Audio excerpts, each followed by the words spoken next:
안녕 얘들아, 민영쌤이야. 우리 또 5월 덮프 치르느라 고생 많았네. 우리 앞으로 2주 후에 굉장히 중요한 6월 평가원 모의고사가 있을 건데 선생님이랑 이 모의고사를 통해서 개념 정리하면서 차분하게 6월 평가원을 준비하는 시간을 가집시다. 가볼게요. 1번 퇴적한 문제가 나왔는데 퇴적한 문제는 평가원에 무조건 한 문제다 라는 주제는 아니야. 그런데 심심치 않게 1번 주제로, 1번 문제로 등장하는 것이기 때문에 한 번쯤은 좀 정리를 잘 해둘 필요가 있다. 퇴적물이 퇴적암이 되려거든 속성작용이라는 것이 필요해. 이 속성작용이라 함은 다짐작용 플러스 교결작용으로 이루어져 있어. 퇴적물들의 무게에 의해서 착착착착 다져지는 작용, 그래서 퇴적물 사이에 공간에 해당하는 이 공극이라는 부분이 좀 작아지는 단계가 첫 번째로 필요해. 근데 내가 착착착착 다진다고 단단한 암석이 무조건 되지는 않지. 우리 모래성 쌓아봤잖아. 내가 모래성을 착착착 이쁘게 다져서 만들어 놓으면 친구가 와서 발로 팍 밟아. 그 완전 와르르 무너지지? 딱딱한 암석이 안 됐기 때문이야. 그러면 두 번째로 무슨 작용이 필요하냐? 교결작용이라는 것이 필요한데 이건 뭐냐면 퇴적물들 사이사이를 본드와 같은 역할을 하는 것들이 쫙 붙여주는 작용이야. 이 본드와 같은 역할을 하는 물질을 교결물질이라고 얘기를 하는데 이 교결물질의 근원은 공극 속에 물에 녹아있는 여러 물질들이다. 우리 흔히들 공극이라고 하면 왠지 공자가 들어가서 빈 공간이라고 생각하기 쉬운데 깊이 땅을 파면 팔수록 지하수가 콸콸콸 나오거든. 사실은 공극은 물로 가득 차 있어. 근데 물이라는 건 굉장히 좋은 용매, 아주 많은 아이들을 품어줄 수 있는 역할을 하는 아이란 말이야. 그래서 물속에 되게 다양한 물질들이 녹아있는데 그중에 교결 물질 역할을 하는 거 우리 세 가지만 외울까? 탄, 석, 규. 배우 한석규 씨 압니까? 얼굴 타셨어. 탄석규. 탄산칼슘, 석회질, 규질물질. 우리 디귿에 교결물질의 한 예로 규질물질이 해당한다라는 선지가 나와 있는데 항상 이런 선지가 나오면 이것만 알고 맞췄다 행복하다 확 넘어가지 말고 이것과 함께 배우는 옆에 곁가지 같은 개념들을 잘 채워서 공부를 해놔야 돼. 암기를 잘 해놔야 돼. 자, 이렇게 퇴적물이 퇴적암이 되는 속성 과정에서 공극의 크기는 줄어들고 공극 사이에 무언가가 막 치밀하게 채워지기 때문에 자연스럽게 밀도가 증가할 수밖에 없다. 자, 선지 갈게요. 기억. A는 다짐작용이다. 오케이. 니은 A와 B에서 모두 퇴적물의 밀도 증가합니다. 맞고요. 디귿. 규질물질은 기억이 될 수 있죠. 오케이. 오, 중요한 게 나왔어요. 얘들아, 문제 발문을 잘 읽어보면 순서 없이가 아니야. 얘는 적의 영상이고요. 요거는 가시 영상이라고 문제에 제시를 해줬어. 적의 영상 같은 경우는 구름의 높이를 알려주고 가시 영상 같은 경우는 구름의 두께를 알려준다. 자, 이게 어떻게 된 일인고 하니 구름이 높게 발달해. 구름 최상부의 고도가 높을수록 하늘 위로 올라가면 좀 추워지거든? 온도가 낮아져. 얘가 가지는 온도가 낮을 때는 내가 가지고 있는 에너지가 없기 때문에 얘가 방출할 수 있는 에너지도 적어져. 이때 적의 영상에서는 아주 하얗게 보여. 예를 들면 요 C 같은 경우는 하얗지? 얘는 온도가 굉장히 낮은 높은 구름, 에너지 방출은 굉장히 적게 하고 있는 구름을 나타내고 B 같은 경우는 시커멓지? 블랙이지? 얘는 지금 좀 낮은 구름, 에너지 방출량이 좀 많은 최상부의 온도가 높은 구름을 얘기한다. 가시 영상 같은 경우는 구름이 두꺼울수록 태복이 반사, 태양 복사 에너지를 많이 반사해서 이때 하얗게 보이는 애들이야. 그래서 예를 들면 이 C는 오 구름이 두껍네. B는 구름이 얇나 봐. 또 가와 나에서 공통적으로 우리나라 부근을 지나고 있는 것 같은데 이렇게 동서방향의 긴 구름의 띠가 보이고 이 구름이 심지어 높고도 굉장히 두꺼워. 이런 구름은 장마 구름일 확률이 높아. 이 장마 구름은 어디 부근에서 형성되냐? 정체전선 부근에서 형성이 되는데 정체전선은 북쪽에서 내려오는 찬 공기 그리고 남쪽에서 올라오려고 하는 따뜻한 공기가 만나면서 만들어지거든? 이 둘이 이렇게 만나게 되면 따뜻한 공기가 찬 공기를 쭉 이렇게 타고 올라가. 오케이. 자, 여기에 이 둘의 경계면이 생기고 이 경계면을 전선면이라고 해. 이 전선면에서 차가운 거랑 뜨거운 거랑 만났으니까 어떻게 돼? 수증기가 응결하지. 자, 오늘도 아마 아이스 아메리카노 들고 다니는 친구들 많았을 것 같은데 아이스 아메리카노 컵 주변에 물이 뭔가 맺혀있지? 그게 기상학적으로는 구름이라고 생각을 하면 돼. 자, 따라서 전선면 부근에 구름이 생겨. 자, 전선은 뭐냐면 전선면과 지표면의 교선이야. 다시 전선면과 지표면의 교선이야. 따라서 전선은 주로 구름의 남쪽에 형성돼. 중요합니다. 이거 수능 기출이에요. 했지? 요 정도 하고 선지로 가보자. 기억! 구름의 두께는 A보다 C에서 두껍다. 괜찮고요. 니은 많이 틀렸을 것 같은데 구름 최상부에서 방출되는 적외선 복사 에너지 세기는 B에서 가장 강한 거 맞지? 블랙일수록. 중요한 선지 잘 외워놔야 돼. 디귿 정체전선은 아니요. 니은에 더 가깝게 위치할 것 같은데 땡 틀렸다.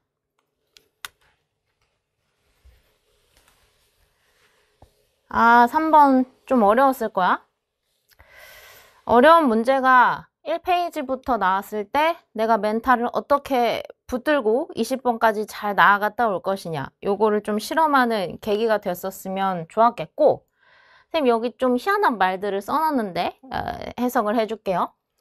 얘는 지금 해령 부근에 정자극기와 역자극기의 땅이 형성되어 있는 상태를 보여주고 있어. 이 해령을 중심으로 하여서 양옆에 판이 이동하는 속도. 자, 문제 발문의 두 번째 줄에 판의 이동 속도, 거기다가 동그라미를 잘 쳐놓으세요. 판의 이동 속도.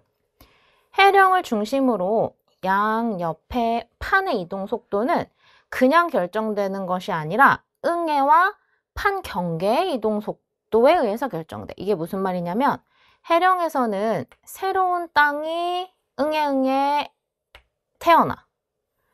얘네들이 응애하고 나 태어날 거야. 나 자리를 내줘. 비집고 들어오면서 기존의 판을 밀어버리지. 그러니까 판이 혼자 발이 달려서 가는 게 아니라 얘가 비집고 막 밀고 들어오니까 이 속도가 생긴다는 거야. 다시. 해령 자체가 이동하기도 해. 지금 발문해줬지? 북반구에 위치한 해령은 저위도에서 고위도로 이동해. 해령이 내년이 되면 얼마만큼 예를 들면 왼쪽으로 좀 이동을 해 있는 거야. 그러니까 뭐냐면 해령이 여기다가 이렇게 밀어버리니까 이 판이 같이 밀리면서 속도가 생긴다는 거지. 자, 식을 한번 세워볼게요. 응애하면서 새로운 판이 탄생하는 속도. 그것에 의해서 판이 밀렸고 다시 해령이 저리가 하면서 얘를 또 밀어주는 속도가 생겼어. 그 둘의 합으로 뭐가 결정된다? 이 판의 이동 속도가 결정된다 이 말이야. 한 번 더 해볼게요. 여기는 역시 응애하면서 새로 탄생한 판이 얘를 오른쪽으로 밀어버렸어. 그리고 해령 자체가 내가 처음에 문제에 설정되기를 왼쪽으로 이동한다고 했으니까 봐봐라. 응애하면서 밀었는데 해령이 다시 왼쪽으로 가면서 얘를 데리고 갔지? 그러니까 왔다리 갔다리 하면서 약간 상쇄가 될 거야. 그래서 해령 자체가 왼쪽으로 당겨지면서 그런데 둘이 이동 방향이 반대니까 둘 중에 하나는 마이너스를 붙여줘. 상쇄되어야만 하니까. 그 둘의 콜라보로 오른쪽으로 이동하는 3이라는 판의 이동 속도가 생겼다 이 말이야. 야, 근데 내가 좀 당황스럽네. 각 판에서 방정식 하나씩 나왔어. 근데 미지수가 3개야. 이거는 못 푸는 건데? 다행히 문제 발문에 뭐라고 줬냐면 해령의 이동 속도를 줬어. 해령은 50km를 1000만 년 동안 이동한답니다. 발사년 경계 계산 문제에서는 킬로미터랑 센티미터를 잘 호환할 줄 알아야 돼.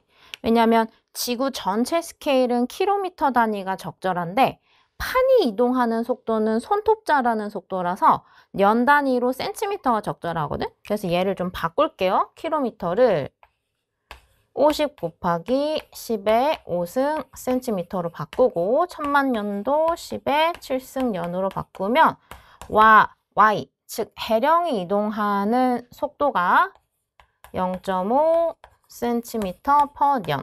앞으로 단위는 좀 생략을 할게요.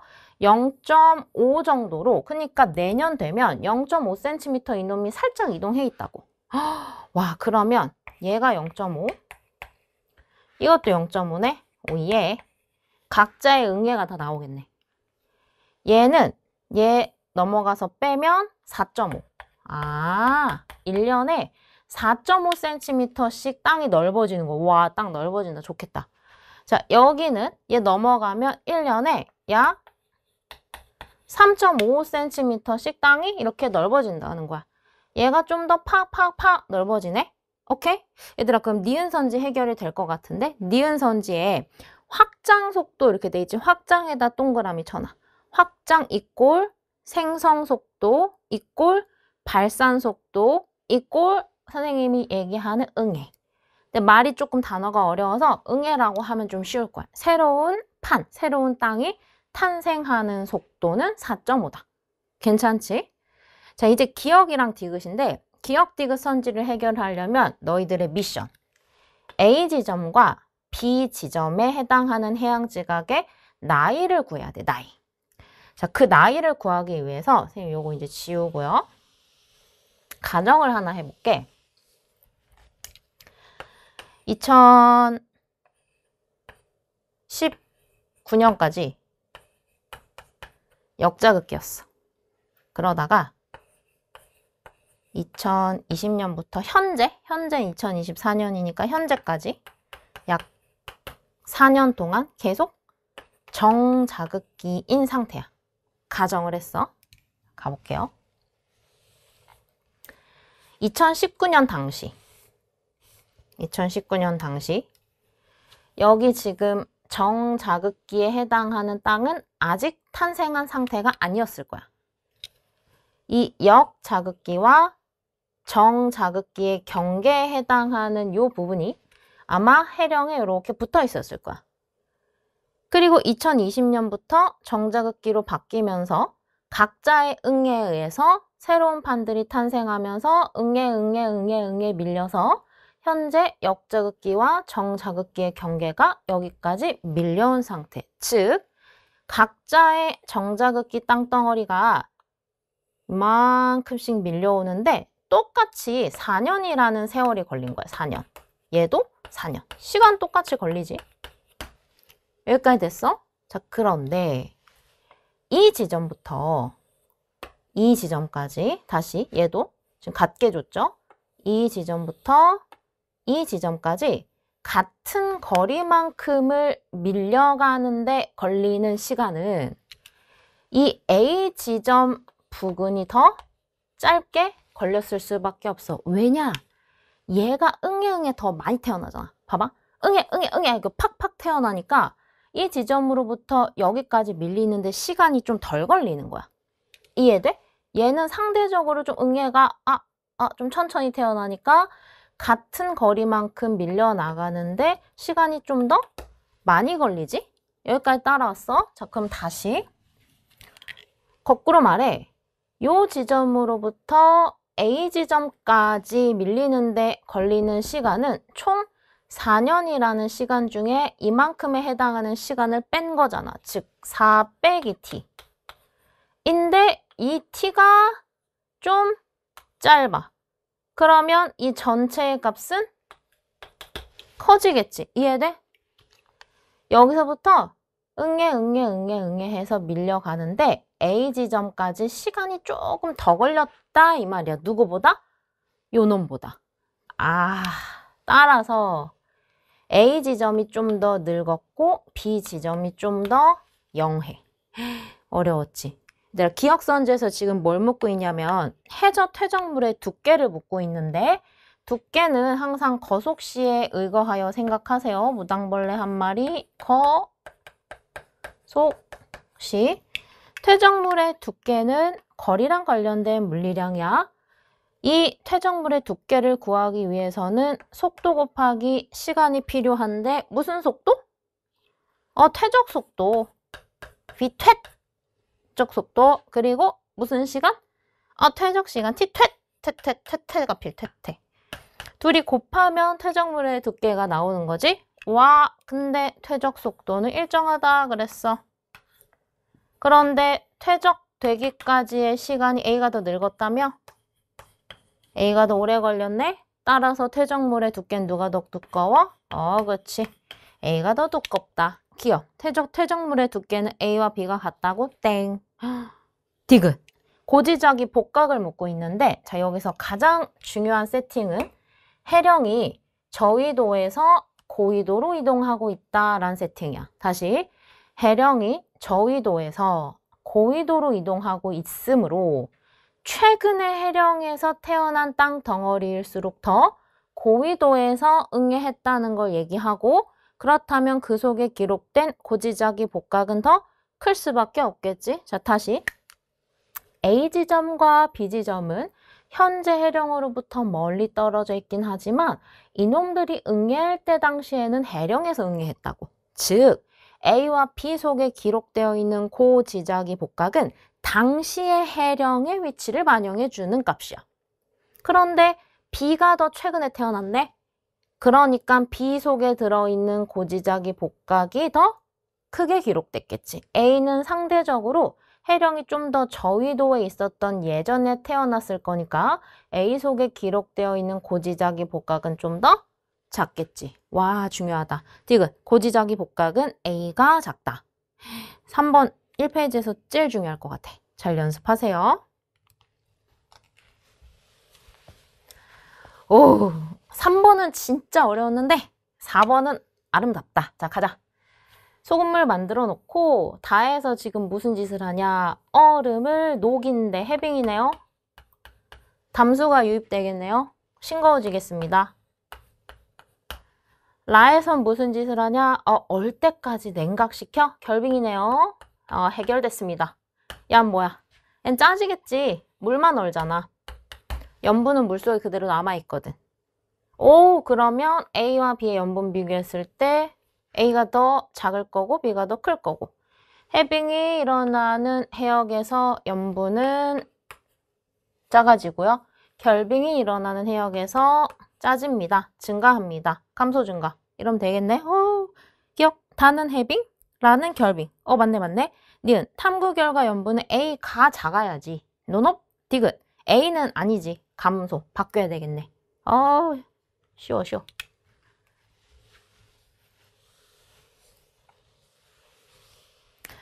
와, 이 문제도 중요한데? 얘들아, 문제 발문에 밑줄 칠게요. 두 번째 줄에 나이가 같고 질량이 다른 별. 나이가 같다고? 가의 지금 기억은 요렇게 떠나갔네? 거성 단계인가 본데? 얘는 주계열 라인에 놓여있네? 이놈은 지금 이렇게 가는 중인데 이거 원시별이네. 얘들아, 나이가 같다. 즉, 이 아이들이 살아온 세월이 같다. 근데 왜 이렇게 진화 단계가 다르지? 왜 그러지? 진화 속도가 다르기 때문이지. 누가 바바박 진화한 거야? 기억이 제일 빨랐네. 그 다음이 니은이네. 그 다음이 디귿이네. 근데 왜 이렇게 진화 속도가 다르지? 별에서 웬만한 모든 특징은 별의 질량 차이에 기인해. 질량이 클수록 진화 속도 파바박. 질량이 작을수록 진화 속도는 엄청 느리다.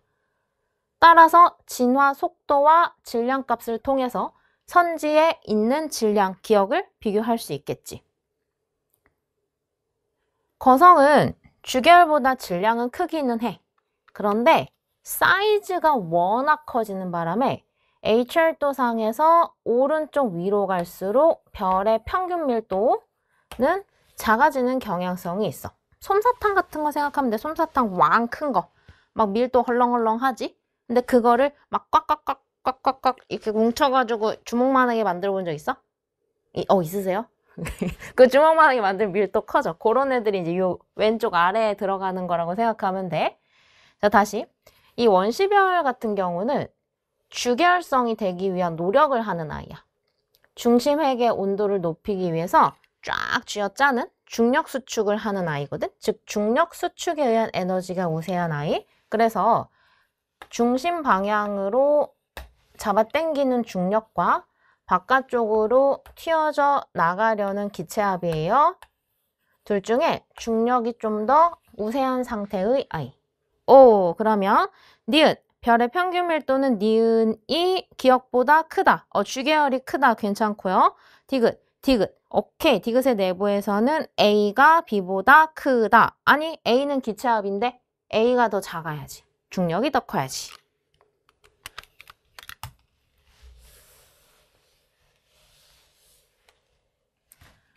외웁시다. 고생대말, 페름계 대멸종, 삼엽충 같은 거 멸종했지. 중생대말, 백악기 대멸종. 이때 암모나이트나 공룡 같은 아이들 멸종했어요. 페름기와 백악기 대멸종 중에 더 큰 규모의 대멸종은 언제다? 페름기. 다 패버려서 다 죽었어. 이거는 수능기출 선지야. 자료가 없었어도 선지 자체가 암기되어 있어야 하고, 혹시 암기가 안 되어 있었다면 자료 분석을 통해서 전체 중에 와 이만큼 죽었네. 거의 80% 이상. 얘는 전체 중에 요만큼 죽었네. 한 50% 되려나? 더 큰 규모의 대멸종은 페름기 때 일어났다. 자, 한편 요것도 좀 외웠으면 좋겠어. 선지 나온 김에. 최초의 육상 생물은 육상 식물로 해석을 하는데, 최초의 육상 식물이 출현한 게 실루리학이야. 그래서 육실 뭐 이렇게 좀 외워. 알겠지? 최초의 육상 식물은 실루리학에 출현했다. 그래서 기억 시기 이후 육상의 생물 아니요. 기억 이전이에요. 니은 시기를 경계로 암모나이트가 멸종되었다. 괜찮네. 중생대 말이니까. 디귿 생물 속의 감소 비율은 기억이 크다. 오케이.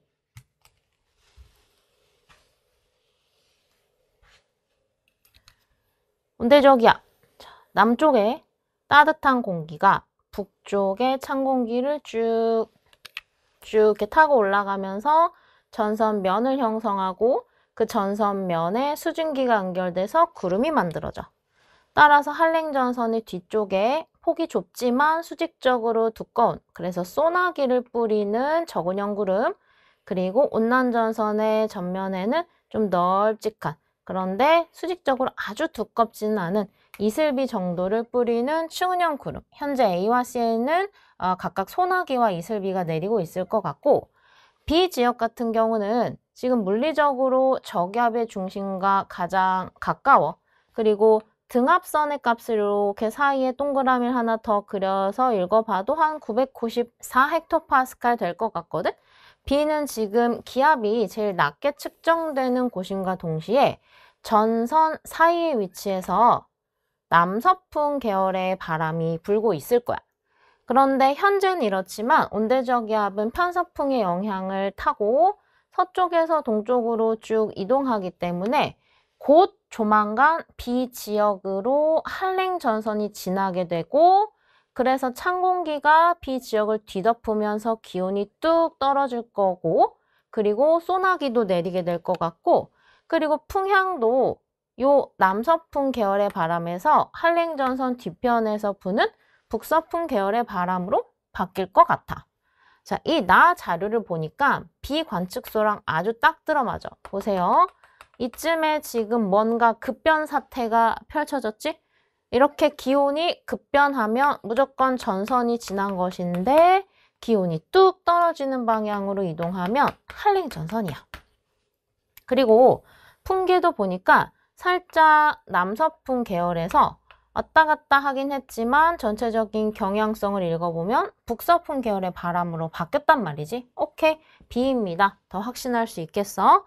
선지 갈게요. 기억, ABC 중 기압이 가장 낮은 곳은 B이다. 오케이. 니은, 나는 IA 아니야. B야, B. 디귿, 03시에 C 지점에? 아니 무슨 소리야. 이게 03시였는데 C 지점에 이슬비죠. A에 강한 소나기가 내리고 있다. 8번 오답률이 좀 있어요. 아이, 봐봐. 내가 정답부터 알려줄게. 여기는 주계열, B. 그 다음에 기억이랑 가다가, 자, 학생들이 요거 정도만 느꼈어도 괜찮을 것 같아. 뭔가 여기서 여기까지 이상하다. 뭔가 이상하다? 여기가 해석을 해보면 B에서 C 정도? 그리고 요 이후에는 아마도 C 이후. 좀 맞춰서 쓸게요. 이렇게 해석을 해볼 수 있어. 여기 B 이렇게. 어떻게 이렇게 해석이 되는지 좀 알려줄게. 주계열 같은 경우에는 중심 핵에서 열심히 수소 핵융합 반응이 일어나지? 그러니까 여기 보니까 중심에서부터의 누적 질량, 그러니까 안쪽에서부터 빽빽하게 수소 핵융합 반응이 잘 일어나고 있다는 건 핵에서 핵융합 반응, 특히 수소 핵융합 반응이 잘 일어나고 있다는 것을 뜻하거든? 그러니까 이 단계는 주계열 단계로 해석을 할 수 있어. 자, 그런데 수소 핵융합 반응이라는 건 수소 4개가 들어가서 헬륨 하나가 되어져서 나오는 반응이기 때문에 필연적으로 수소가 중심 핵에 고갈되고 헬륨만 남을 날이 오거든? 자, 그런데 문제는 뭐냐면 별이 수소 핵융합 반응을 하다가 헬륨 핵융합 반응을 바로 할 수가 없어.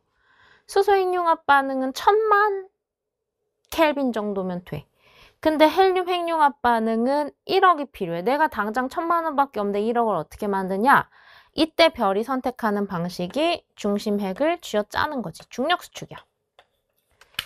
해서 1000만부터 시작해서 2000만, 3000만, 4000만 해서 쭉 해서 1억까지 올리는데 태양과 질량이 비슷한 별의 경우에는 한 20억 년 정도가 걸리거든. 그러니까 시간이 꽤 걸리지.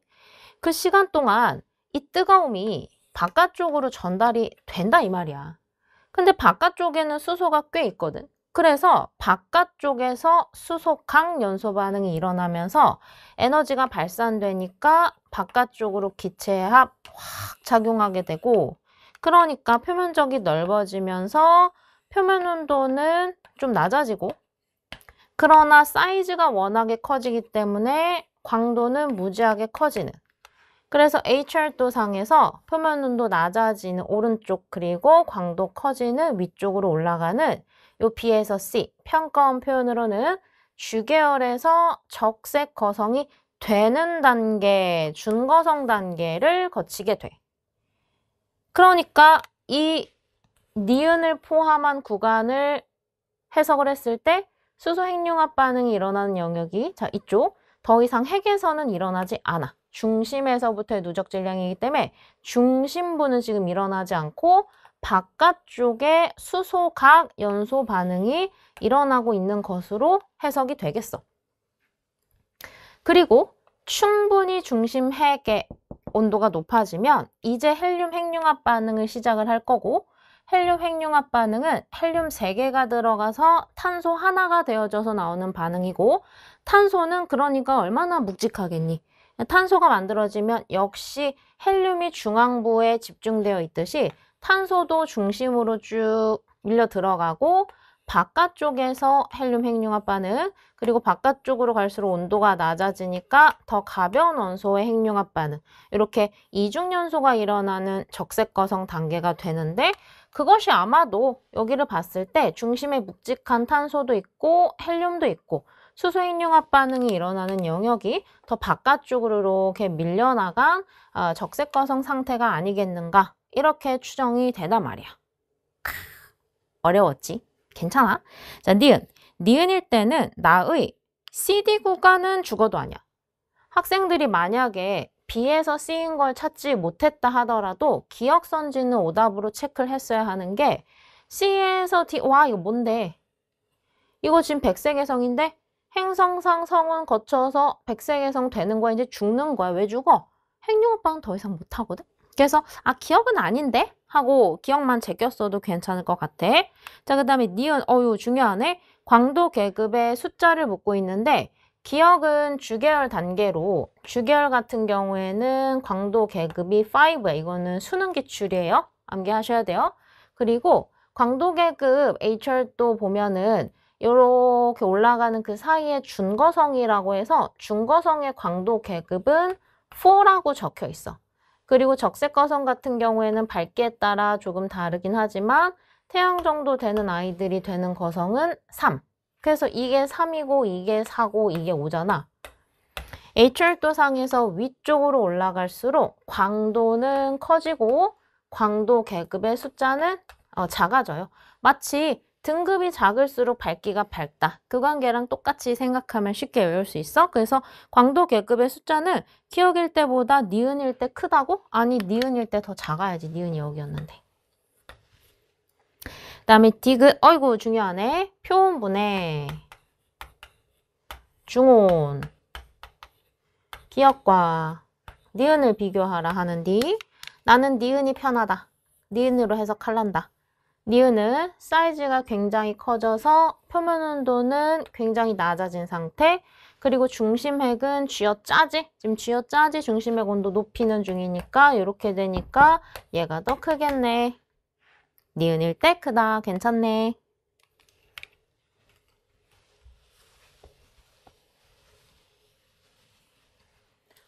오, 이거 뭐지? 이상한데? 등손선은 대체로 위도에 날아내야 돼? 태복의 영향을 많이 받기 때문에. 그런데 요 우리나라구만. 여기 뒤에 토끼 꼬리 있는 데네. 여기서 지금 같은 위도의 다른 지역보다 굉장히 차가워져 있는데 밑에서 찬물이 쫙 용승했나 보다. 와, 근데 얘들아 찬물이 왜 용승하지? 표층에 물이 없어서 그거를 채워주려고. 표층에 물이 왜 없지? 에크만 수송에 의해서 해수가 먼 바다로 발산된 거야. 에크만 수송이 일어나지? 바람이 불어서. 어떤 바람 불어야 될까? 남풍 계열의 바람이 불어야 돼. 왜냐면 북반구에서는 바람 부는 방향에 대해서 오른쪽 직각으로 에크만 수송이 일어나거든. 얘들아, 우리 이거 단면 한번 그려볼게요. 자, 왼쪽에 육지가 있어. 바람이 이렇게 불어 들어가는 표시를 잘라서 앞에서 보니까 이렇게 똥꼬 표시합니다. 자, 그리고 자, 요거 바람 부는 방향에 대해서 해수가 바깥쪽으로 밀려나간 에크만 수송 해수면이 이렇게 돼. 그래서 이쪽에 해수면이 지나치게 낮아지니까 자연은 이런 거 싫어 채워주려고 밑에서 용승박 해서 이런 식으로 해수면과 차가운 물이 시작되는 깊이, 손 약층이 시작되는 깊이 이렇게 거울처럼 그리면 돼요.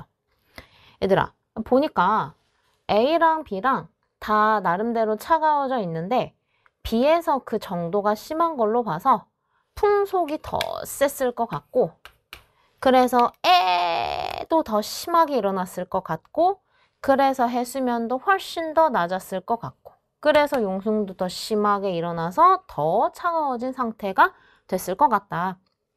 얘들아, 이렇게 용승이 일어나면 이 주변이 되게 서늘해지거든? 그러면 아까 우리 앞에 1페이지에서 나왔었는데 수증기가 응결해. 이 수증기 응결 사건이 저 하늘 위에서 일어나면 구름이라 부르고 땅 근처, 지표 근처에서 일어나면 안개라고 불러요. 요거 좀 많이 놓치더라고. 자, 기억. B에는 안개가 발생할 가능성이 높지. 니은 A와 B 중 남풍이 더 강하게 부는 곳은 B일 가능성이 높겠고, 디귿 해수면의 높이는 A가 높네. 맞네. B가 더 낮으니까. 오케이.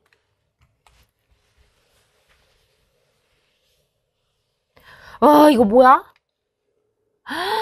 얘들아, 미중랜이야, 중랜이야?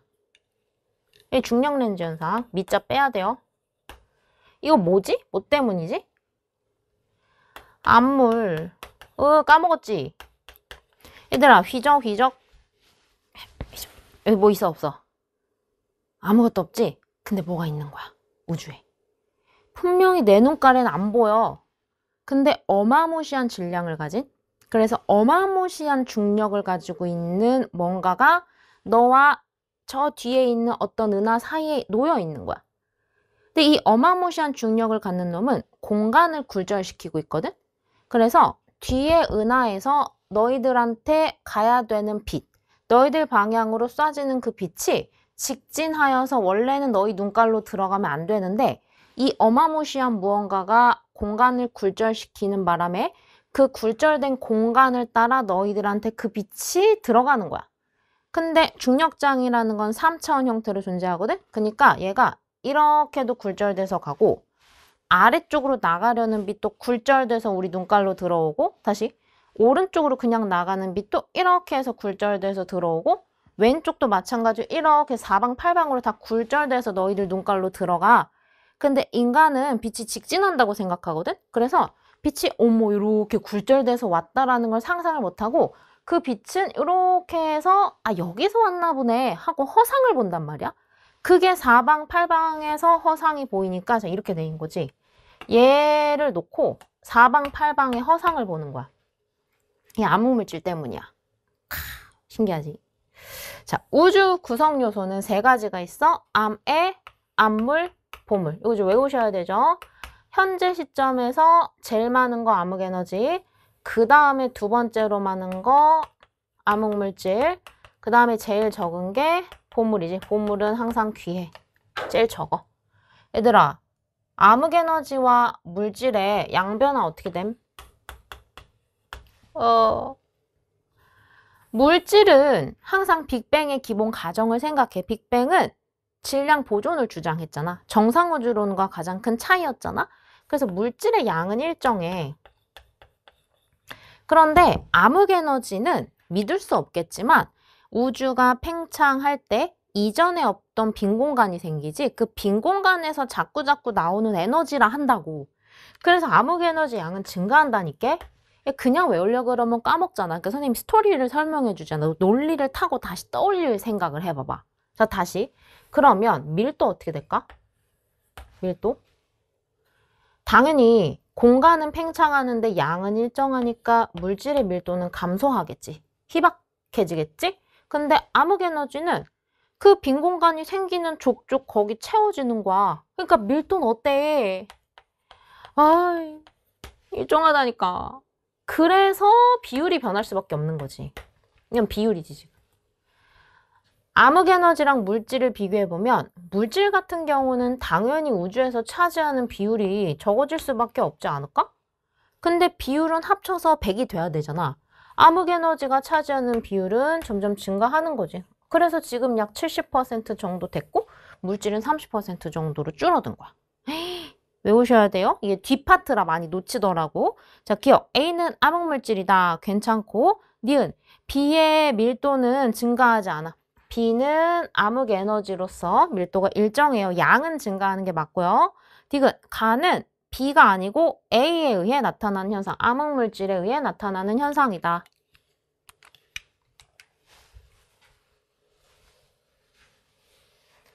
가자. 순서 좀 매겨볼까? A 있었고 자 D 쳐들어오셨네요. D 지금 쳐들어왔어. 그 다음에 꾸불꾸불 기저여간 요런 거 뭐라 그래? 이거 부정합이라고 하지? 오케이. 부정합 생겼네. 그 다음에 B 쌓였네. 그 다음에 C 또 쳐들어왔구만. D랑 C가 기억과 니은 중 하나래. 이런 아름다운 게 있나? 이거 지금 전체에서 절반 됐네? 반감기 한 번 지났네? 얘는 여기서 다시 절반 됐네? 반감기 2번 지났네? 얘는 또 여기서 절반 됐네? 반감기 3번 지났네? 이 X의 반감기가 0.5라고 했기 때문에 반감기가 한 번 지난 상태라면 라인은 0.5억 살, 얘는 1억 살, 이거는 1.5억 살이네. 이것이 바로 상대 연령과 절대 연령의 전형적인 연계 문제. D가 더 늙어야 돼. 그러니까 D가 요거구만. 늙어야지. 1.5억 살 먹은 놈, 이놈이 니은이고, 이놈이 젊어야 되니까 요거 1억 살짜리 젊은 놈, 요게 기억이어야 돼. 그러니까 요 부정합 같은 경우는 D보다 그 이후에 만들어졌다고 볼 수 있어. 물론 그 위에 있는 다른 부정합도 당연하고, 그래서 1.5보다 더 과거라고 하면 안 되지. 1.5보다 더 최근에 가깝다고 얘기해야 되고, 중생대 같은 경우는 2.5에서 0.66 사이에 해당하잖아. 그러니까 이 사이에 펼쳐져 있는 어떠한 지층 속에는 중생대에서 나올 수 있는 여러 가지 생물의 화석이 포함될 수 있겠네.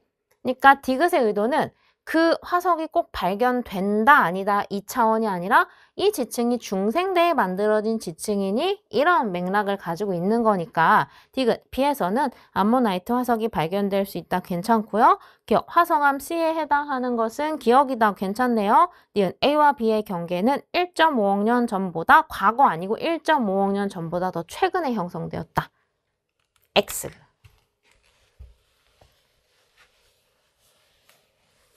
야, 중요! 가자! 판의 한가운데 이 태평양판이구만. 이 열점에 의한 화산활동이 일어나는 곳이네? 이거 동태해령이네. 동태평양 해령에서 또 화산활동이 일어나는 곳이네? 얘들아, 열점과 해령에서는 밑에서 멘틀 물질이 쭉 올라오면서 압력 감소에 의해서 풀어지면서 마그마가 만들어질 수 있는데 차이! 얘가 근원이 더 깊다니까. 이거는 수능에도 나왔고 평가원에도 나왔고 이거 외워야지. 그림으로도 나오고 선지로도 나오고 그림 딱 이렇게 나왔었거든. 열점은 고정되어 있다 하잖아. 픽스되어 있다 하잖아. 연약권보다도 더 그 깊은 곳에 근원이 있어. 근데 해령 같은 경우는 주로 상부 멘틀의 대류로 설명이 되니까 얘보단 좀 더 근원이 얕아요. 기억 틀린 사람은 평가원이랑 수능 성지 한 번만 다시 공부하자. 유혈 평가원 전에. 알겠지? 그래서 여기 보면 해령, 열점 둘 다 압력 감소에 의해서 풀어지는 건 맞는데 열점이 좀 더 마그마 생성 최대 깊이가 깊다. 반드시 암기를 해야 되고 이 C 같은 경우는 나스카판이 여기 남미판 밑으로 이렇게 들어가면서 여기 단면 나타내 볼까? 이렇게 들어가면서 침강하는 해양판에서 물이 짜져 나와서 멘틀 물질의 용융점이 뚝 떨어지면서 주로 현마음질 마그마 만들어지고 거기서 만들어진 애들이 위쪽으로 쭉 상승하며 어휴 대륙지가 하부가 얼마나 깜짝 놀래 엄청 뜨거운 게 올라와 들러붙었잖아. 그치? 자기 주변의 지하의 온도가 높아지면서 주로 대륙지가 하부가 녹아서 SiO2가 상당히 많은 화강암질 마그마가 만들어질 수 있는 곳이지. 중요. 기억, 가에서 마그마가 생성되는 최대 깊이는 B가 아니요 A가 깊어요. 암기하셔야 됩니다. 기니디 중 생성되는 마그마의 SiO2 함량 이것도 외워야지. 또 까먹었지. 디귿 아니고 기억. 기억이지. 화강암. 디귿 B에서는 니은의 과정으로 니은 맞지? 압력 감소인 건 맞아. 오케이. 태풍님 갑시다. 관측소 서울쯤인 것 같은데 만약에 태풍이 기역 경로로 간다라고 하면 이 관측소는 태풍의 오른쪽 위시 오른쪽 위험 반원 시계 방향으로 풍향이 변할 거야. 안 좋겠는데? 위험하겠는데? 근데 만약에 태풍이 니은으로 가준다면 태풍의 진행 경로에 관측소가 왼쪽에 놓여 있게 되면서 개헤엄 치면 되죠. 풍향은 이렇게 반시계로 변하는 안전반원이 되겠네. 이 나 자료를 해석해 보니까 초반에 북풍 계열의 바람이 이렇게 불다가 이렇게 북서풍 계열로 넘어가지. 그럼 풍향 변화가 요렇게럼 되니까 오예. 태풍은 니은 경로로 지나갔구만. 안전했네. 다행이다. T3 시각에 태풍의 중심과 관측소 사이의 위치 관계가 궁금하면 풍향을 보면 돼. 태풍은 저기압이잖아? 저기압의 중심으로 그냥 간단하게 모식적으로 그려줄게요. 바람이 불어 들어가려고 하는 풍계가 있어. 기압이 낮으니까 공기가 싹 빨려 들어가는 거야. 그래서 저기압 놓고 대체로 북쪽에 있는 관측소에서는 북풍 계열의 바람이 좀 우세하게 불 수 있거든? 근데 T3 시각에 보니까 북풍 계열의 바람이 불잖아. 그러니까 관측소는 태풍, 중심의 북쪽 또는 관측소의 남쪽에 태풍의 중심이 있었다고 추정할 수 있어. 자, 기억, 니은 중 서울에서 피해 규모가 더 클 것으로 예상되는 경로는 기억이다.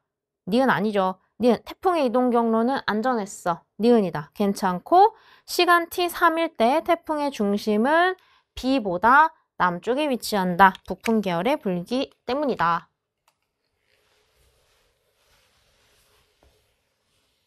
속도 편차? 빠르네. 플러스니까. 얘 느리네. 아, 왜 그러지? 지진파 속도가 왜 이렇게 다르지? 멘틀 물질의 밀도가 달라서 그래. 지진파는 매질이 꼭 필요하거든? 매질의 상태의 속도가 굉장히 큰 영향을 받는데 매질이 빽빽 하면 도도도도도독 똑똑똑똑 하면서 겁나 빠르게 전달될 수 있고 매질이 헐렁 하면 느리게 전달돼. 헉, 뭐야? 똑같은 멘틀인데 왜 이렇게 밀도가 하나는 빽빽빽빽빽빽빽 하고 하나는 이렇게 헐렁하지? 왜 때문이지? 온도 때문이지. 아, 추워. 친구야, 추워. 이리와, 옹기종기 붙어있잖아. 이건 차가워. 외워. 알겠지? 자, 얘는 멀리 떨어져 있지? 아, 더워. 친구야, 덥다. 저리 가. 나랑 떨어져 있다. 이러잖아. 얘 온도 높네. 아! 뭐야. 까마네. 뜨겁네. 아! 뜨겁네. 막 올라가네. 끝났네. 얘들아, 얘 추가로 2900km. 2900km 뭐지? 멘틀과 외핵의 경계 외워야지 같이. 여기서부터 아이고 핫플룸 올라가는구만. 뜨거운 플룸 쭉 올라가고 있어요. 이 뜨거운 플룸이 쭉 올라가서 기존의 상부 멘틀 쪽으로 들어가면 멘틀 대류의 상승부랑 연결될 가능성이 높고 그리고 수렴형 경계보다는 발산형 경계에 편승해서 올라갈 가능성이 높아. 멘틀 대류의 하강부 또는 섭입형 경계는 차가운 플룸, 콜드 플룸이랑 관련이 있어요. 그래서 기억, 멘틀 물질의 밀도는 B보다 A에서 크다. 맞지? B가 핫하니까 밀도는 작아요. 이 지역의 하부에는 뜨풀, 맞아요. 멘틀 대류의 하강으로, 아니 섭입형 경계 말고 오히려 그 반대일 가능성이 높겠다. 15번 별표 100만 개 치십시오. 수능 평가원에 나올 확률이 굉장히 높은 유형입니다. 작수에 이런 표현이 나왔었거든. A와 B는 행성. 그리고 그 행성이 A, B에 위치할 때 별의 스펙트럼. 이거 조심해야 돼. 별과 행성은 공통질량 중심을 중심으로 항상 반대에 있다는 거 기억해야 돼. 자, 갈게요. 행성이 A에 있을 때 별의 관측 파장이 고유 파장 대비 0.001만큼 길어져 보이는 적색 편의가 나타나고 있어. 이때 파장 변화 한번 써놓고 갑시다. 0.001이지? 얘들아, 별이 이렇게 적색 편의를 나타내려면 내 눈깔 방향 내가 지금 여기서 보고 있는데 별이 나한테 쉬리리 도망가야 적색 편의가 나타나겠지? 별에 대해서 공통질량 중심을 중심으로 항상 행성은 반대 방향에 놓여 있고 행성과 항성은 서로 중력에 의해서 묶여 있거든? 그래서 공전 방향을 공유해.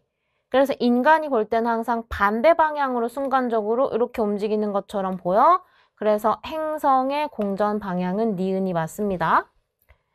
자, 행성이 A로부터 반 바퀴 정도 돌아서 A랑 완벽하게 대칭 위치인 B에 왔을 때 별은 어디 있을까? 역시 공통질량 중심을 중심으로 요 반대편에 놓여 있겠지? 행성은 순간적으로 씩 이렇게 움직일 테니까 별은 순간적으로 씩 내 쪽으로 다가오는 것처럼 보이겠네? 즉 청색 편의가 나타나겠네? 파장이 원래보다 짧아지겠네? 얼마큼 짧아지겠어? A일 때랑 대칭적인 위치니까 정확하게 0.001만큼 짧아져 보이겠지. 따라서 관측 파장, 요놈은 기준 파장에 청색 편의가 나타나야 돼요. 0.001만큼을 뺀 499.999로 보이겠다. 자, 우리의 목표. 별의 공전 속도를 구해야 돼. 그 별의 공전 속도를 구하기 위해서 선생님이 이 상황을 조금 모식적으로 간단하게 그려줄게. 자, 내 눈깔 여기서 보고 있어요. 요게 시선 방향이야. 내 눈깔에서 레이저가 나와요. 요 레이저 쏴지는 방향이 시선 방향. 그런데 이 아이들의 공궤면이, 공전 궤도면이 요렇게로 내 눈깔 방향에 대해서 세타만큼, 여기서 세타는 60이었지. 이만큼 기울어져 있어. 자, 별이 뱅글뱅글 열심히 돌아. 열심히 돌다가 나한테 최대한의 속도로 다가오려고 하는 그 순간 슉! 이렇게 다가오려고 하겠지? 이때 이 화살표의 길이를 공전속도라고 얘기할 수 있어. 그런데 이렇게 공전 궤도면이 눈깔 방향에 대해서 기울어져 있으면 V0 equal VC가 될 수 없어. 공전 속도 전체가 시선 속도가 될 수 없고, 자, 이거 벡터분해 중요해요. 그 공전 속도의 일부만, 요만큼만 뭐가 돼? 시선 속도가 될 수 있어. 돼? 이 시선 속도가 바로 도플러 효과에 영향을 주는 속도야. 이 시선 속도 공식 외웁시다. VC는 빛의 속도 3 곱하기 10의 5승 곱하기 람다 제로분의 델타 람다 이렇게 돼. 공 없애고 없애고 싹 없애고 시선 속도가 5분의 3이었던 거야. 단위 생략. 이 핑크가 5분의 3이었던 거야. 와, 가자. 애들 이거 지우고. 여기서 어떤 관계식을 얻어낼 수 있냐면 코사인, 예스. 코사인 세타는 노란색 V 공분의 핑크. 핑크 어디냐? BC. 여기다 이제 집어 넣으면 되지. 얘가 60도 2분의 1이겠네요. 얘는 5분의 3. 따라서 B0은 얼마다? 노란색. 5분의 6이다. 잘해야 돼. 연습해. 기억. 행성의 공전 방향은 아니 니은인데. 니은. 람다는 499.999. 예스. 디귿. 중심별의 공전 속도는 1보다 크지. 5분의 6인데. 야, 중요하다.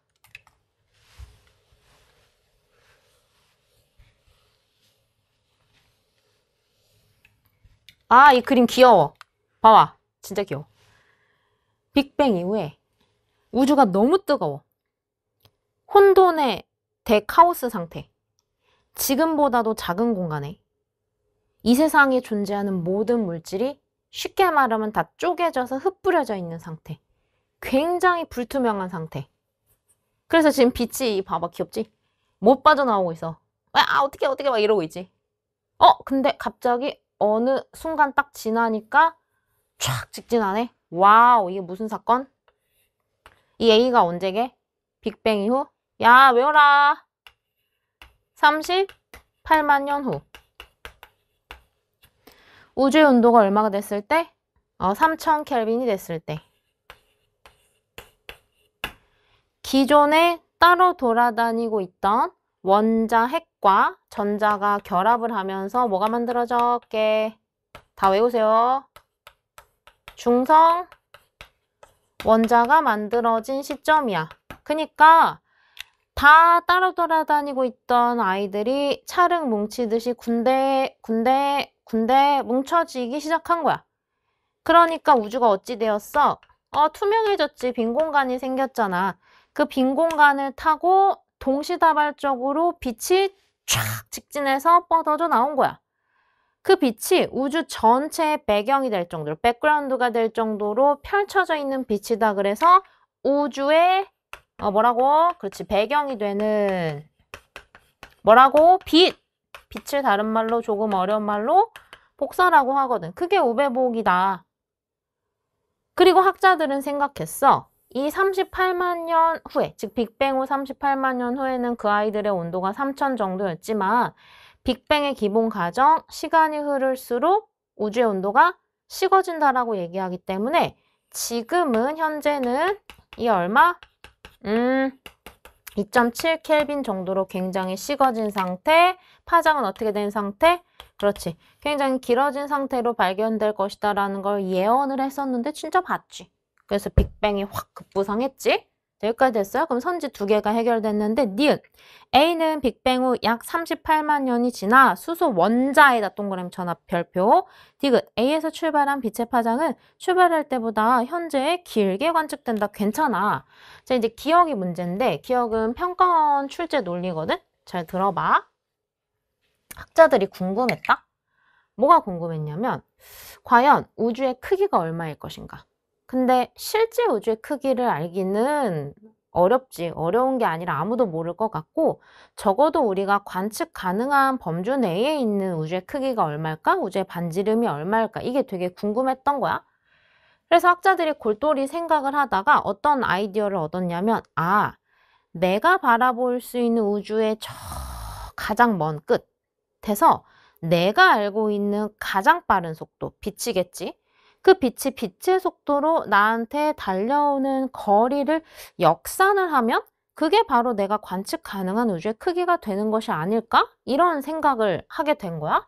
그래서 내가 여기 지금 살고 있는데 내가 바라볼 수 있는 그 우주의 끝에서 빛이 여기 땅 하고 출발해서 나한테 열심히 달려오는데 걸리는 시간을 보니까 그놈이 빛의 속도로 138억 년을 달려오면 내 눈깔에 닿더라 이거야. 내 눈깔에 보이더라 이거야. 그러면 그 138억 년이라는 억겁의 세월 동안 빛이 달려온 거리는 어떻게 돼?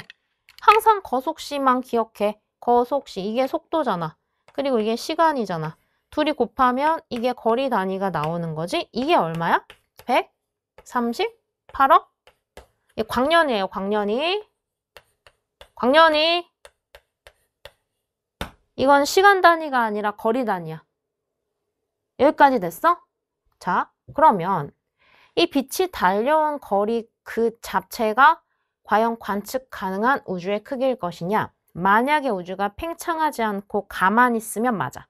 그런데 우주는 팽창해. 선생님, 우주 팽창한다는 조건이 없는데요? 얘들아, 문제 첫 번째 빅뱅에 동그라미 쳐놔야지.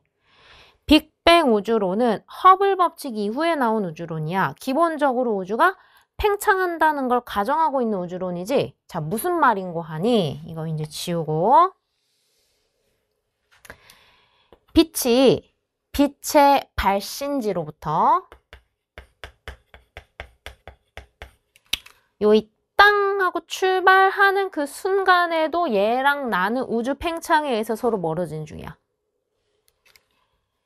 나도 뒤로 밀려. 이 빛의 발신지도 뒤로 밀려. 빛이 138억 년이라는 기간 동안 열심히 나한테 달려오는 그 시간에도 얘랑 나는 계속 멀어지고 있어. 빛의 발신지와 관측자는 계속 멀어지고 있고 그래서 그 빛이 관측자 눈가래, 우리의 눈가래 닿을 때쯤이면 내 위치는 여기가 되고 그 빛이 응애했던 빛의 발신지는 빛이 출발했을 때보다 훨씬 더 뒤로 밀려 있지? 이 지점이 말이야.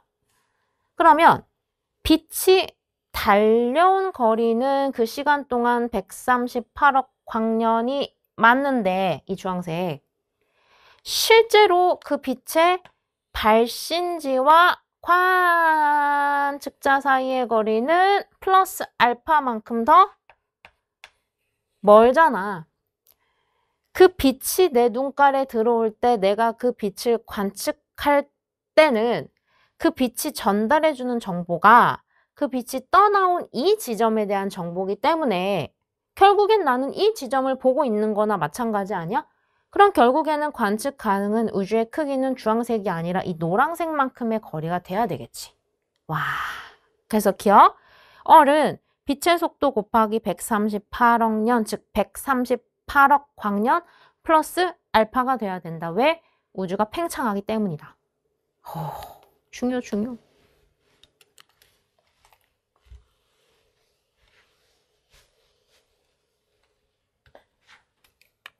얘들아, 문제 발문의 세 번째 줄에 밑줄 쳐놔. 20도씨 등손선의 깊이 편차. 수능 발문이야. 얘는 뭐랑 동의어냐면 수약시 수온 약층이 시작되는 깊이, 혼두, 따두. 혼합층의 두께, 따뜻한 해층의 두께 다 같은 말이야. 이게 무슨 말이냐면 자 갑시다. 엘니뇨 때는 바람이 좀 약해. 그래서 표층의 해수가 잘 밀려가지 않아. 동태에서 서태 쪽으로. 그러니까 동태 쪽에 물이 충분히 많고 그래서 굳이 용승이 일어날 이유가 없어. 용승 좀 덜 일어나. 그래서 흰색 해수면과 밑에 찬물이 용승한 그 끝 깊이, 수온 약층이 시작되는 깊이를 이렇게 거울처럼 그리면 돼. 그럼 봐봐. 여기서부터 잴게요. 또로도로도 떠도로도로도 떠도로도로도 떠도 이게 바로 혼합층의 두께, 태복의 영향을 제일 많이 받는 따뜻한 해수층의 두께 또는 또로도로도 떠도로도로도 떠도 이 깊이가 수온 약층이 시작되는 깊이 그것을 학자들은 약 20도씨 정도의 물이 있는 곳으로 본다. 다 같은 말. 그러니까 엘니뇨가 발생을 하면 동태 쪽에서 이 모든 아이들이 되게 두꺼워지고 깊어져야 되거든? 근데 여기 보니까 오른쪽 이게 페루 앞바다네. 이쪽에서 와 60m만큼 그것이 깊어졌음을 지시해. 따라서 이 상태인 이게 바로 엘니뇨. 엘니뇨가 발생하면 동태는 용승도 잘 안 일어나고 표층에 따뜻한 물이 밀려가지 않았기 때문에 굉장히 핫한 상태가 되고 상승기류 쭉 발생하겠지? 기압은 지표 근처에서 평상시보다 좀 낮아지겠네? 보니까 동태만 찾아라. 동태. 어지러울 때는 하나만 찾아. 동태. 너만 판다. 여기 있다. 동태가 기압이 낮아진 이게 엘니뇨구만. 이렇게 찾으면 시험 볼 때 덜 헷갈릴 수 있어. 그러면 A는 그 반대니까 라니냐지 뭐. 라니냐 때는 무역풍이 겁나게 세. 그래서 물이 엄청 밀려가. 엄청 밀려가니까 문제랑 상관없지만 용승도 심하게 일어나서 이렇게 수약시도 거울처럼 반대로 그리면 되고요. 그러니까 라니냐가 발생했을 때는 서태 쪽이 따뜻한 물이 겁나 많이 밀려와서 겁나 핫해지네. 그래서 겁나 상승기류, 겁나 저기야, 겁나 비만이 와. 끝. 기억. 무역풍의 세기는 A일 때가 강하다. 서태 적도 해역에서 연평균 강수량은 A일 때가 라니냐일 때가 많다. 디귿. 동태 적도 해역에서 혼합층의 두께는 평년보다 엘니뇨 시기에 두꺼워진다는 게 요만큼. 엄청 두꺼워졌지.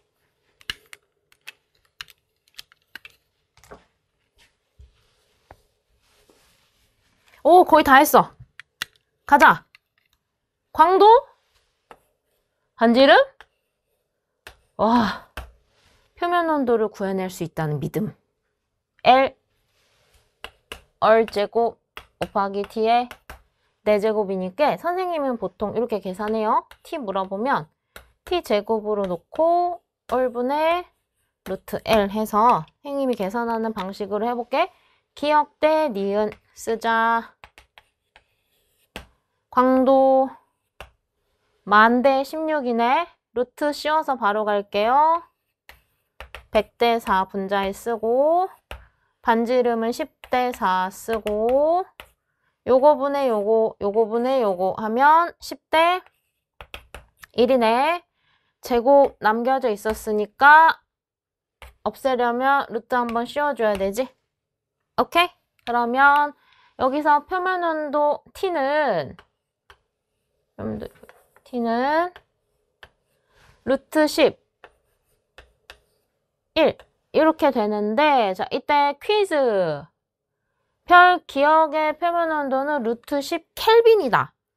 맞아, 틀려?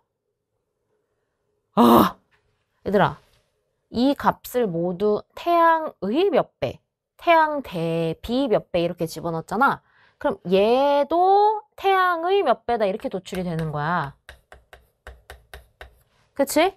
그럼 실제로 이 아이가 몇 켈빈인지가 궁금하시다면 여기다가 태양의 표면 온도를 곱해줘야 진짜 찐 값이 나오겠지? 태양의 표면 온도는 약 얼마? 외워야 돼요. 5800켈빈. 6000으로 갑시다. 그러면 얘는 루트 10에다가 6000을 곱해.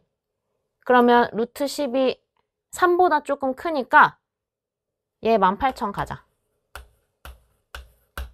얘는 1 곱하기 6000이니까 6000 가자. 표면 온도 얘가 더 높네. 그럼 빈의 변이 법칙에 의해서 파장은 얘가 더 짧네. 오케이? 그 다음에 이거를, 자, 이 밑에 평가원 기출 그림이죠. 여기다 좀 찍어볼 거야. 분광형과 표면 온도 관계가 머릿속에 좀 있어야 돼. 자, 우리 태양은 분광형이 뭐? G2. 마음속으로 2칸 정도 이렇게 가시면 됩니다. G2, 여기야. 여기에 6000켈빈인 별 니은 찍힐 수 있을 거야. 그러면 대략 이렇게 올라가서 수소 흡수선의 세기를 읽어보면 이 정도 되겠네. 되게 조그맣다. 했어? 그 다음에 기억도 한번 찍어볼까? 얘들아, 기억은 18000이잖아. 자, 이때 중요한 거, 이 A형 별의 표면 온도가 대략 10,000켈빈이라는 거 외우셔야 됩니다. 외워야 돼요. 그 다음에 문제에 제시해줬지? 요게 3만 정도라고? 그러면은 18000은 뭐 100번 다 양보해서 그냥 여기 중간에 찍어. 여기. 요 정도 될 거야. 그럼 얘가 기억이지? 그러면 올려서 수소 흡수선 세기 읽어보면, 어이구, 이렇게, 엄청 높네. 엄청 세다. 자, 니은. 수소 흡수선의 세기는 니은이, 아니요, 약한데요. 디귿. 최대 에너지가 방출되는 파장. 자, 요거 얘기하는 거야. 지금 4년 연속 수능에 나오고 있는 워딩이에요. 외워야 됩니다. 파장은 기억이 짧다. 기억! 써놔! 단위 시간당 단위 면적에서 방출되는 복사 에너지 써놔. 뭐라고? 슈볼! 써놔. 이거 뭐야? 슈테판 볼츠만 법칙. 슈테판 볼츠만 법칙이 얘기하는 단면에서 방출되는 에너지는 뭐에 비례한다? T에 4제곱 꼭 때려줘야지. 4제곱에 비례한다. 따라서 표면 온도의 비가 루트 10대 1이었기 때문에 이 에너지는 4제곱 때려서 100대 1이다. 기억, 100배이다. 괜찮네.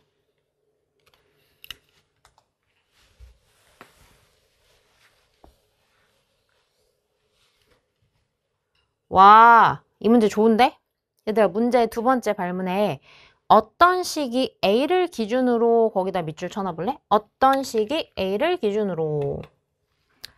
어떤 시기인지는 모르겠지만 A를 기준으로 약 6500년 전 상황이 이거고 6500년 후 여기 있는데 여기다 한 번만 쓸게요. 6500년 후 상황을 보여주고 있어. 자, 얘는 너희들이 신의 입장이 돼서 우주에 날아가서 위에서 우리를 이렇게 내려다보고 있는 상황이야. 그래서 이 지금 공전 궤도면의 수직축, 요 동고 표시가 이렇게 공전 궤도면에 대해서 이렇게 박혀있는 뻑큐인 축 있지? 요 수직축이 이렇게 있고 지금 북극을 똥으로 표시를 해놨는데 이 동그라미가 뭔 뜻이냐면 지금 지구 가져왔어요. 지금 요게 수직축, 그 다음에 자전축, 북극 끝이 수직축에 대해서 요만큼 이렇게 기울어져 있는 거야. 그래서 지금 북극이 여기로 똥꼬 옆에 이 똥 표시로 이렇게 튀어져 나오고 있는 이 상태? 그럼 얘들아 봐봐. 선생님이 여기 적도 빨간색으로 붙여왔잖아. 이 적도의 남쪽은 남반구. 이 은색 블링블링한 데는 북반구지? 그러면 태복이가 남반구 쪽으로 조질 것 같아? 북반구 쪽으로 조질 것 같아? 남반구 쪽으로 막 가겠지? 그러니까 남반구 계절이 여름이 되는 거야. 이해돼? 그래서 와 A 시기를 기준으로 6500년 전에 근일점에서 남반구는 여름이네? 어휴, 엄청 뜨겁겠는데? 왜냐면 이 세상에서 태양이랑 제일 가까울 때 여름이잖아. 연교차 겁나 크겠다. 여름, 겨울 중에 하나만 보고 풀어도 되거든? 한편 북반구는? 금북 따겨지 뭐. 금북 따겨. 근일점에서 북반구 따뜻한 겨울. 그니까 우리는 연교차 꽤 작은 상태다. 여기까지 됐어? 자, 이 문제에서 조금 어려운 게 계절 판단하는 거거든? 근데 세차운동 관련해서 세차운동은 하나의 위치에서 계절을 뒤바꾸는 유일한 요인이기 때문에 평가원 수능에서도 계절에 대한 물음을 반드시 물어볼 수밖에 없어. 그래서 선생님이 스킬을 하나 알려줄 테니까 그 스킬을 잘 숙지한 다음에 계절을 빠르고 정확하게 틀리지 않도록 판단하는 연습을 좀 했으면 좋겠는데 진짜 쉽다. 봄, 여름, 가을, 겨울 계절 4개. 세차운동 주기 26,000이라는 시간도 4로 나눠 떨어져. 6,500, 13,000, 19,500, 26,000. 그리고 태양 주변을 1년, 즉 12개월 동안 지구가 한 바퀴 공전하는데 그 12라는 시간도 4로 나눠 떨어져서 3개월 후, 3개월 후, 3개월 후, 3개월 후 이런 식으로 돼. 그래서 계절 같은 경우는 하나씩만 밀어주면 아구가 딱딱 맞아 떨어지거든? 무슨 소리냐? 우리 북반구 계절로 한번 해볼게요. 근일점에서 이 시기에, 가시기에 북반구의 계절이 겨울인 거 잡았잖아. 북반구로만 얘기할게. 그러면 여기로부터 A라는 거는 6,500 후지. 하나 밀렸지? 그러면 그 다음 계절로 하나씩 밀어주면 돼. 겨울 다음에 뭐가 옵니까? 아름다운 따뜻한 봄이 오지요. 그 다음에 다시 한번 6,500 하나 더 밀면 그 다음 계절이 뭘로 밀어? 여름으로 밀어주면 돼. 우리 확인 한번 해보자. 나에서 6,500년 후 줬잖아. 지금 어떻게 돼 있어? 뻑큐 이렇게 있는데 지금 이렇게 튀어나오고 있지? 봐봐. 근일점에서 은박지 쪽으로 북반구 쪽으로 태양이 막 조지지. 이 북반구 여름 맞거든? 이해되겠어요? 와 중요하네. 선지 갈게. 기억. 가에서 지구가 근일점에 위치할 때 아니 겨울이었어. 요거 생각해. 그 다음에 니은 남반구 중위도에서 연교차는 가에서 크고 그럼 그거의 반대가 됐으니까 나에서는 작지. 니은 선지 같은 건 0.1초 컷으로 파박 돼야 돼. 그래서 니은 가보다 나에서 작다 괜찮고 디귿이 많이 틀렸을 거야. A일 때 북반구 중위도는 근일점에서 봄이 왔네요. 봄입니다. 아 연습 잘해? 오케이? 아 별표. 진짜 중요해. 이거 진짜 와 미쳤어. 너무 중요해. 갈게요. 너희들 분명 알고 있는데. 한 등급 차가 나. 한 등급 차. 그럼 밝기는 몇 배지? 밝기? 2.5의 1승배지. 다시 선생님 깔맞춤을 잘 봐야 돼. 두 등급 차가 나.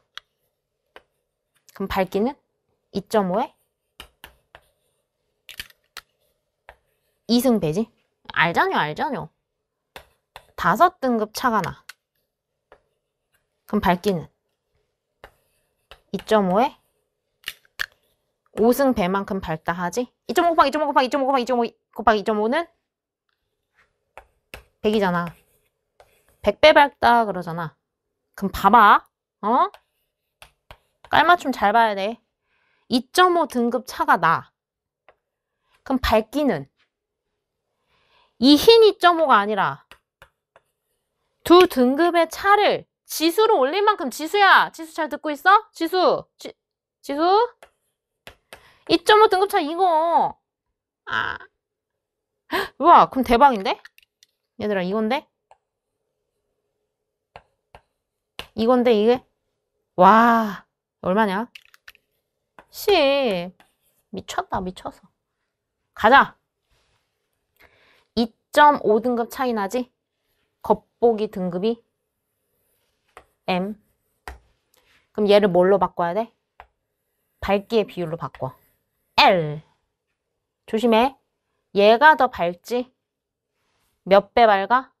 10배 밝아. 10대 1이야. 그럼 이거 보자마자 바로 이거 바꿔.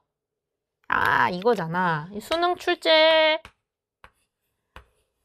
겉보기 밝기는 거리의 제곱에 반비례. 원래는 여기 광도가 들어가야 돼. 근데 원회형 초신성은 최대 밝기가 항상 일정하기 때문에 이거 신경 안 써도 돼. 이거 수능에 나왔었던 거지. 대박 사건. 그러면 얘가 10대 1이어요. 그럼 야는 루트 10대 1이지. 미쳤다. 뭐하노? 다시 해야 되겠다. 다시 1대 뭐하노? 지금 끝날 때가 돼서 했어? 그럼 1대 루트 10 됐어? 미쳤다. Z 나와야지 지금. Z가 뭔데?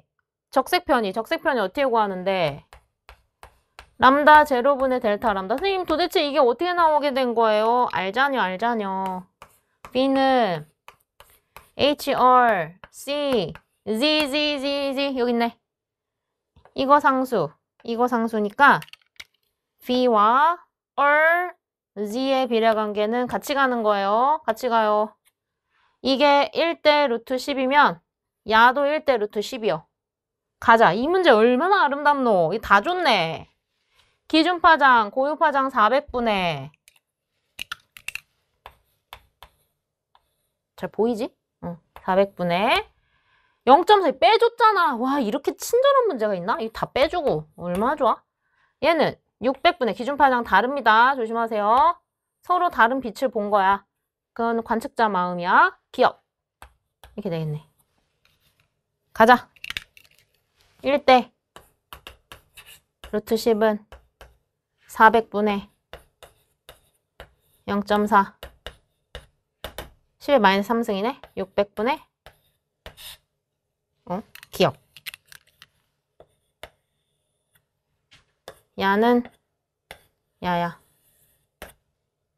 따라서 기억은 5분의 3 루트 10. 니은 됐지? 기억. 우리은하로부터의 거리는 B가 A의 루트 10배다. 10배다 그랬으니까 틀렸네. 자, 이제 우 AB의 위치 관계를 그림으로 한번 나타내 볼게요. 계산은 끝났어. 우리은하에서 A 사이의 거리는 1이야. 1. 우리은하에서 B까지의 거리는 루트 10이야. 그런데 우리가 A를 쳐다봤을 때랑 우리가 B를 쳐다봤을 때 눈깔 방향이 이루는 각도가 수직이래. 아싸! 피타고라스 정리에 의해서 AB 사이는 루트 11이네. 얘들아, 아까 B는 HR, C, Z에 의거하여 요 1과 루트 10과 루트 11은 B의 관계도 되고 R 관계도 되고 Z 관계도 되고 다 돼. 오케이? 거리의 비율이지만 V의 비율도 돼. 그래서 우리은하에서 A를 봤을 때 그대로 눈깔 방향 그대로 이 뒤로 이렇게 밀리는 것처럼 보일 건데 얼마의 속도로? 1의 속도로. 기호는 미지수는 안 쓸게요. 그 다음에 우리 은하에서 B를 봤을 때 그대로 또 길게 그리네.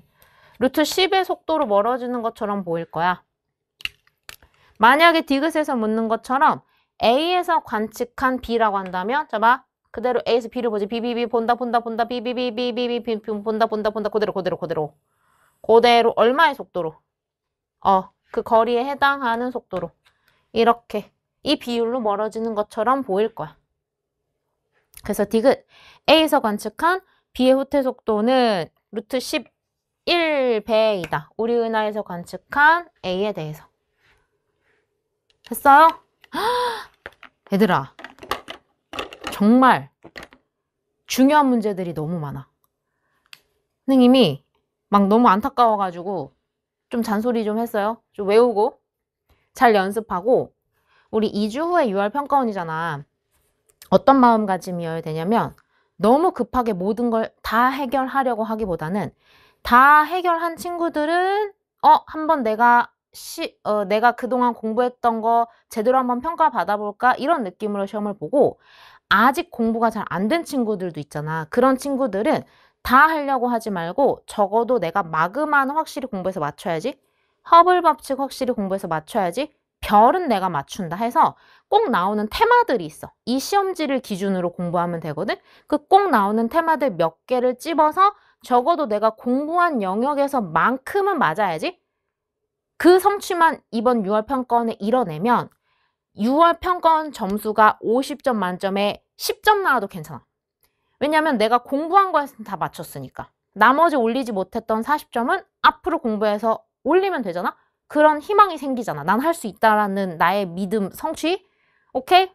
그거를 목표로 남은 2주 동안 6월 평가원 잘 대비하고 우리 수능까지 잘 달려가 봅시다. 이것으로 끝내겠습니다. 안녕!